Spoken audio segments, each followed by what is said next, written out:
PSM Makassar akan melawan Bali United pada babak playoff Liga Champions Asia yang akan digelar dalam 2 leg, di mana pertemuan pertama akan berlangsung pada 9 Juni mendatang di markas Bali United.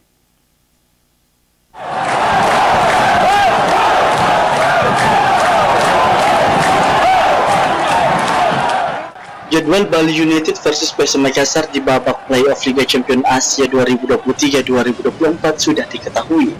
Laga itu akan berlangsung dalam 2 leg, yakni akan digelar pada 9 Juni dan 14 Juni 2023. Diketahui Indonesia mendapatkan 1 jatah untuk tampil di Liga Champions Asia 2023-2024. Namun, tiket tersebut akan diperebutkan oleh juara Liga 1 2021-2022, yakni Bali United, dan pemenang Liga 1 2022-2023 PSM Makassar.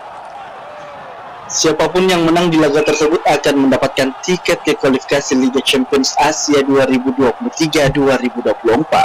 Sementara yang kalah akan bermain di playoff AFC Cup. Bali United akan bertugas menjadi tuan rumah di leg pertama yang akan digelar di Bali pada 9 Juni mendatang. Setelahnya baru giliran PSM Makassar yang berstatus tuan rumah di leg kedua yang akan berlangsung di Parepare pada 14 Juni 2023.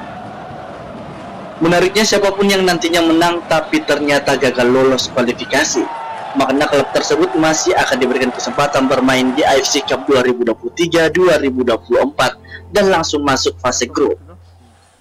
Wahyu Saputra, Slebes TV. Sananta starter semua.